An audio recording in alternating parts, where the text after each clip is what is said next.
Friends, सावन को भगवान शिव का महीना कहा गया है। इस मान्यता के पीछे की पौराणिक कथा यह है कि प्राचीन काल में देवों और असुरों के संयुक्त प्रयास से समुद्र मंथन का अभियान सावन में ही चला था।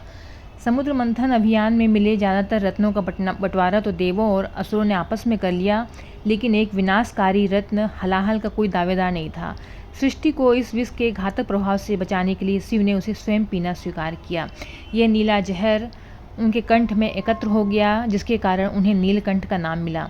उनके शरीर में विष का ताप कम करने के लिए देवों ने दूर दूर से गंगा जल लाकर उनका अभिषेक किया।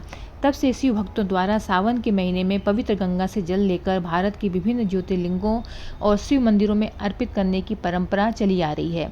ये कथा तो खैर कथा ही है, वरना जिस शिव की जटा में ही गंगा का वास होता है, उनके लिए कहीं दूर से गंगा जल ढोकर लाने की क्या आवश्यकता थी। शिव और सावन का रिश्ता यह है कि सावन में प्रकृति अपने को नए सिरे से गढ़ती है और शिव प्रकृति के ही देवता हैं। प्रकृति के एक विराट रूपक। पर्वत उनका आवास है, वन उनकी क्रीड़ा भूमि, सांप, बैल, मोर, चूहा उनके परिवार के सदस्य हैं। उनके पुत्र गणेश का सर हाथी का है, उनकी पत्नी पार्वती के एक रूप दुर्गा का वाहन सिंह है, नदी उनकी जटाओं से निकलती है। योग से वे वायु को नियंत्रित करते हैं। उनकी तीसरी आंख में अग्नि का तेज और माथे पर चंद्रमा की शीतलता है।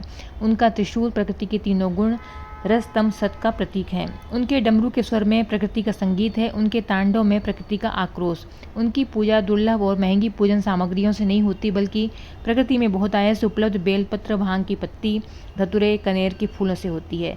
शिव निश्चल, भोले, कल्याणकारी हैं, एकदम प्रकृति की तरह।